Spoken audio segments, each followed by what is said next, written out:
And I'm going to hand over to Fiona, who is a member of No PH, a very important core member of the team. Fiona, would you like to introduce yourself, say what you do, and then we'll do regarding the work you've been doing? Excellent. My name is Fiona Marshall. I'm a research fellow based in the University of Nottingham, and I work full-time on the No PH study. All the other members of the team work various part-time hours. So I work in collaboration mostly with Joe Langley, because we're assigned the deep dive work, the work with local authorities that lasts for several months at a time, at least a year. And today I want to share with you our first deep dive that we've been doing in the past year or so. We've learned an awful lot from doing this. So at times it might seem that, you know, there's evidence where we've missed, etc. But we are constantly reflecting on how to improve our deep dives. So yes, welcome everybody. If you've got any comments, please can you put them in the chat, or raise your hand at the end of this presentation, or indeed you can email myself or Joe or any member of the team. Okay, right. So what we're covering today is highlighting the importance of health impact assessments for housing developers, communities and key decision makers in England. But I'm going to have to give you a caveat first of all, is that none of us are experts on HIAs. We're not experts on planning, and we're certainly not experts on local places and spaces. But our work primarily is to pull together different forms of evidence as part of knowledge mobilisation, and to work in collaboration with local authorities and other groups to look at the research evidence, and also to pull that and see how useful and robust that is in practice, and to start to identify some solutions.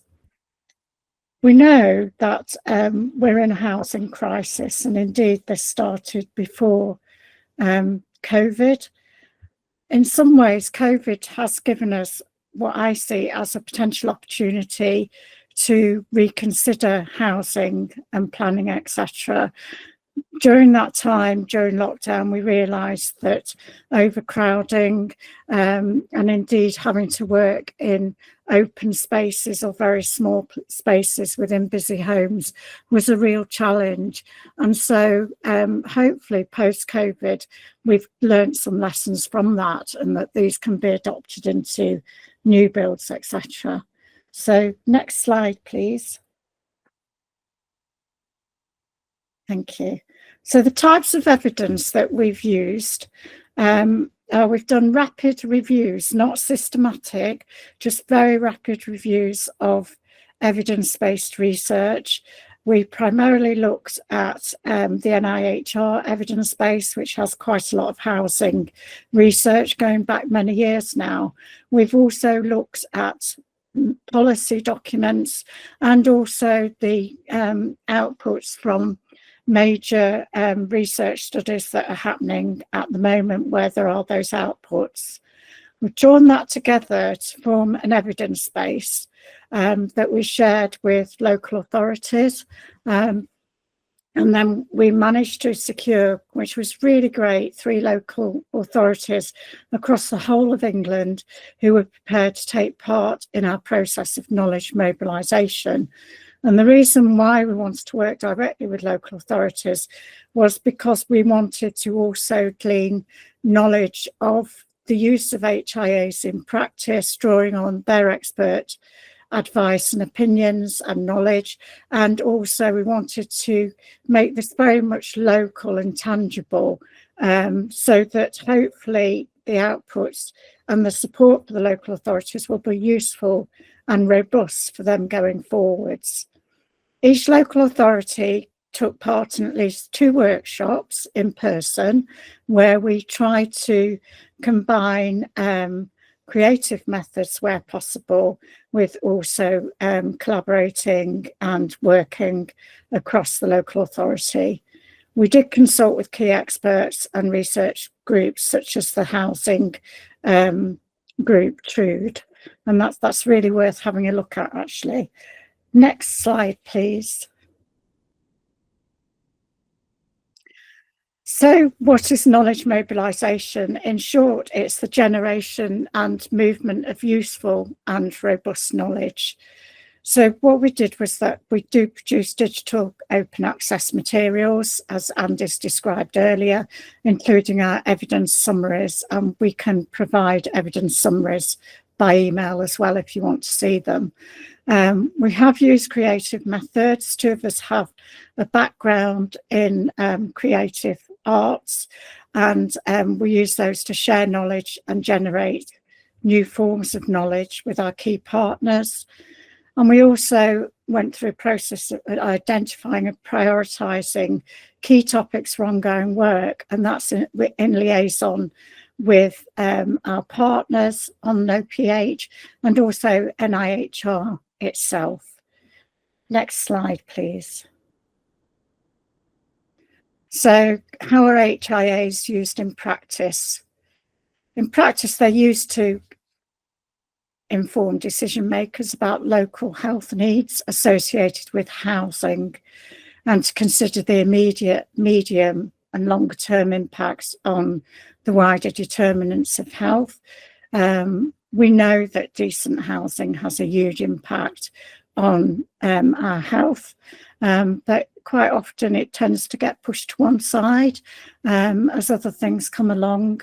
And so we're very much concerned with those wider determinants. Next slide, please. What is an HIA? I'm sure most of you on this call don't need me to outline this to you, but an HIA is basically a dynamic document, and it's used to ascertain whether the impact on health of a particular housing proposal is acceptable or not. That's quite succinct. I would argue we're still impressed by how complex this process actually is, and it seemed that every layer and every meeting we gleaned more information or something more complex would come up. So I think basically in some ways we've learned that this was you know, quite a difficult one for us to tackle in many ways, and we're still learning, so we certainly haven't got all the answers on this. Broadly, an HIA aims to identify and consider all aspects of population health within a local area, and to mitigate the negative impacts and foster positive ones.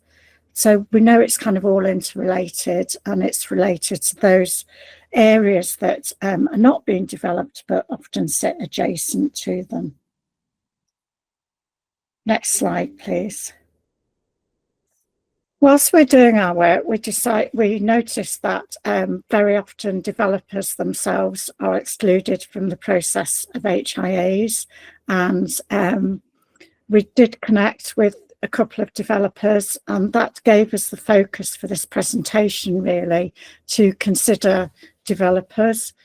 Developers as themselves are obviously businesses. They're there for a reason, and that is to make a profit. But underpinning that, they do want to do a good job. You know, they want to have their developments highlighted as exemplars of practice, etc., as much as they can. And very much we felt that local authorities did, particularly public health and planning, did want to promote local collaborations, especially with SME developers in their local area, because that actually drives local economies over time and allows for sustainable growth. One of the assumptions and one of the experiences of many of the local authorities was that They wanted to move away from this tick box exercise of an HIA, which was often done a little bit late in the process, perhaps retrospectively even, or was done simply as a way of obtaining permissions for approvals. And we found that they wanted greater flexibility in their timelines, reducing delays. Delays cost a lot of money. And we know that if an HIA is right first time, it can save up to 40% on any delays, which is an incredible amount of money for a large development.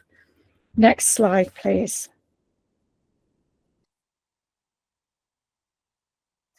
We also found that one of the key priorities, including the social and health impacts, was the use of them in local plans.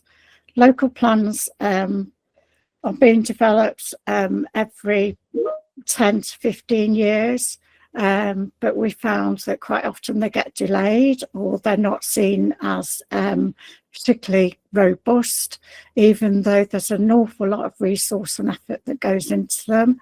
And one of the reasons why they're not seen as particularly robust from our workshops was that local authorities often felt that they weren't able or managing key collaborations with local and national developers, but also the local communities as well.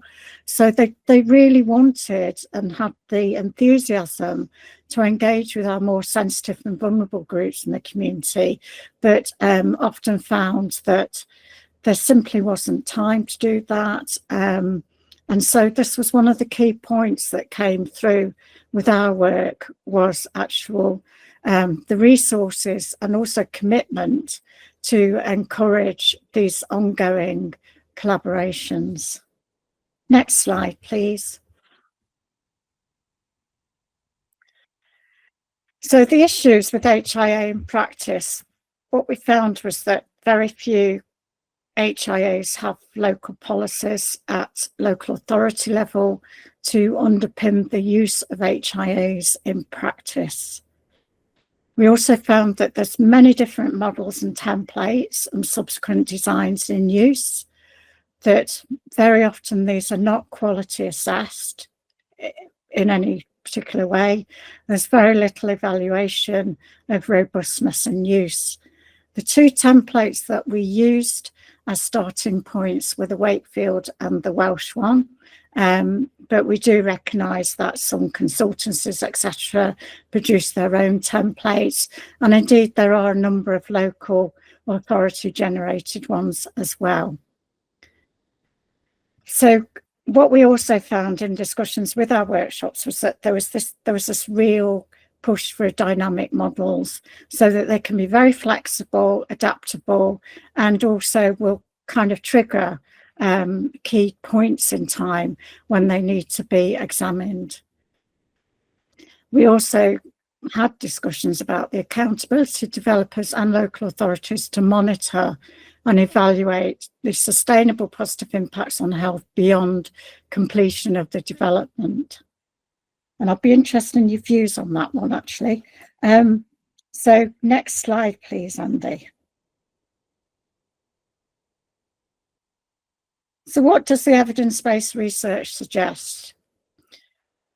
The development of concise but precise HIA templates for local authorities to adapt and use. So there's something here about consistency, but also robustness and ease of use. They have to be flexible to enable local intelligence to be incorporated into them.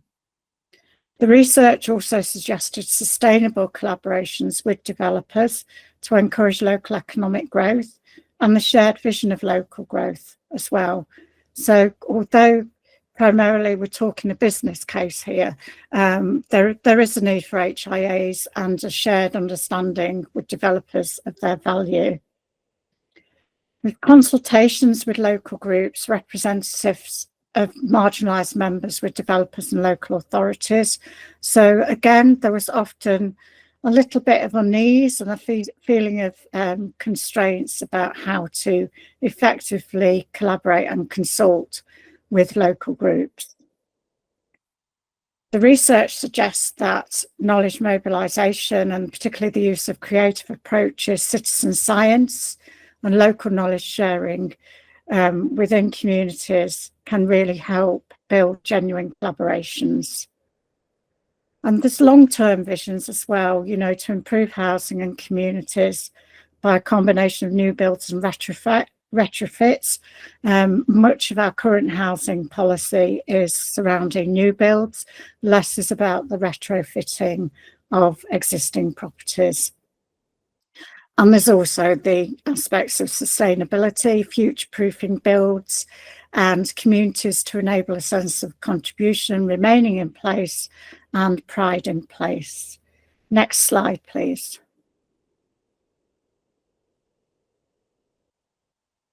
So what do local authority professionals want?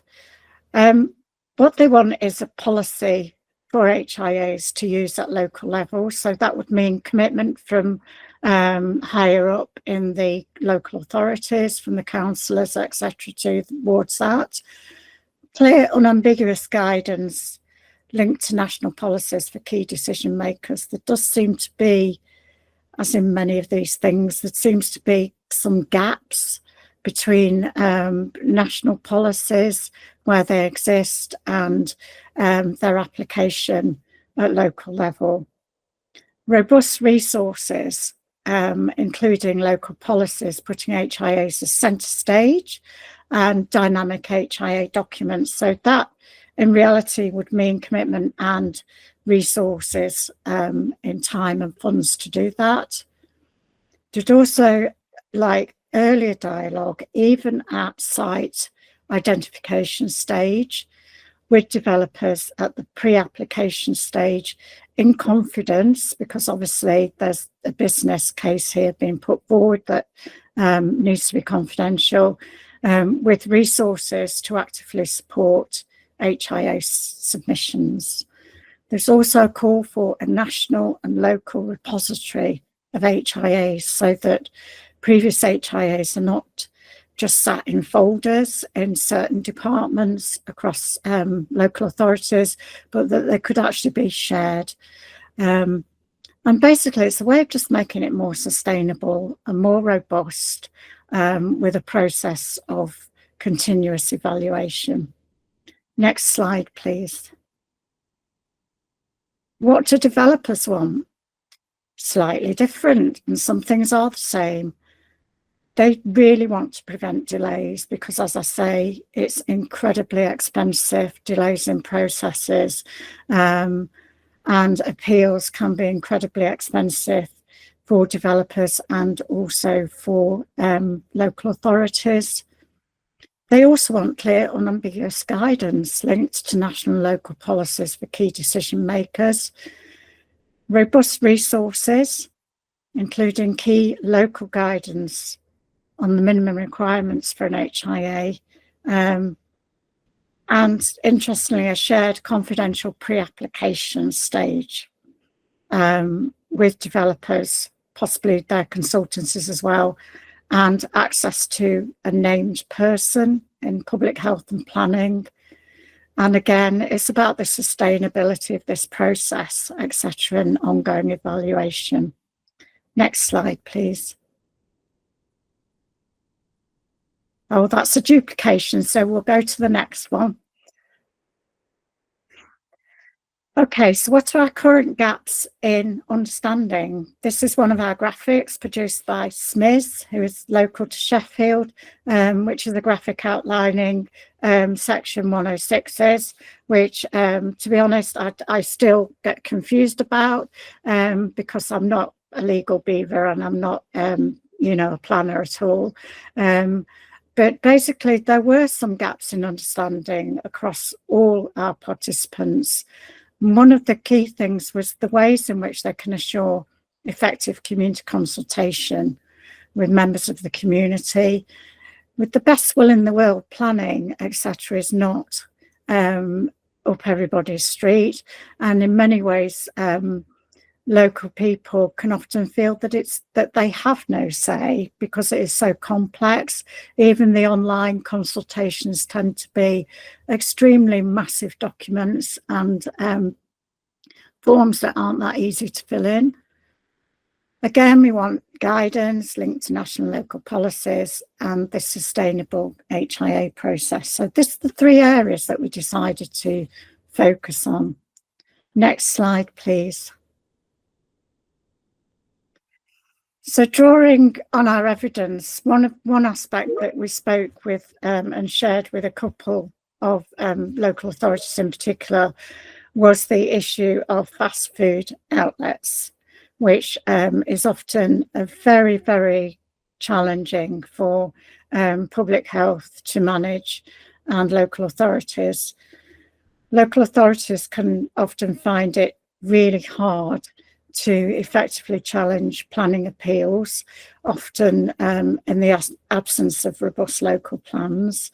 We did come across some local plans that have got specific conditions for fast food outlets listed, whether that be times of opening, proximity to secondary schools, no board advertising, things like this, which are all tangible examples of ways in which planning can and HIAs can influence those decision making.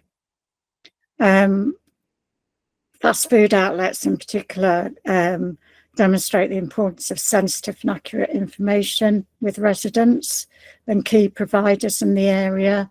So we did find that quite often it does tend to draw people into one or two arguments in many ways, whether it's autonomy and freedom of choice, or whether it is actually the need to prevent obesity and the negative effects of excessive fast food consumption. So we feel that the information primarily given needs to be relevant and relatable to everyday lives. So a shift away from individual blame or abstract evidence. And again, that's where knowledge mobilisation and collaborations come in. Next slide, please. So as a case study, we did look at fast food outlets quite rapidly, I must say. So we can't cover everything in this. It's an entirely different area, isn't it? That needs a lot more attention, really. We know that the evidence so far is that there are direct associations with the number of fast food outlets, gambling and vaping outlets in the high street, that they're often approved in higher areas of higher deprivation, obesity and poorer health outcomes, and in local areas where there's reduced active travel, uptake of exercise and access to healthier food. During our work, we were also made very much aware of the rise in delivery services and dark kitchens, which are mostly concentrated in urban areas, which obviously increase access to fast food. And by their presence, they're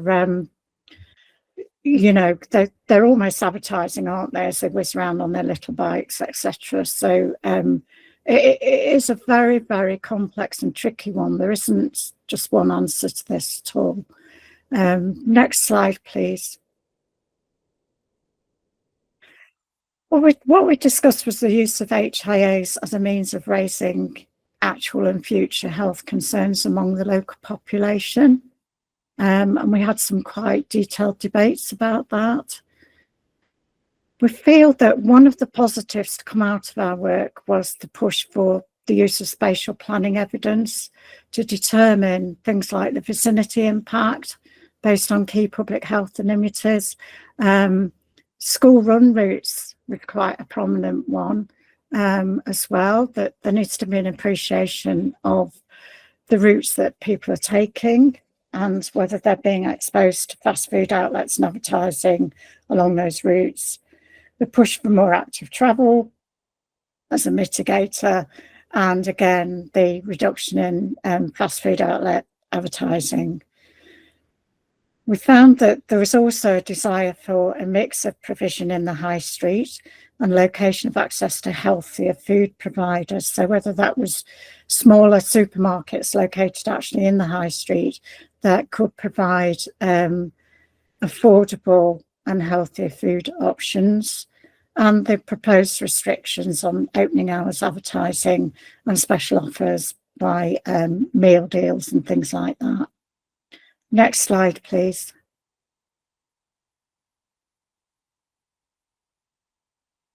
So how do we apply this public health evidence? Again, this brings us back to almost our template of how we as knowledge mobilisations work.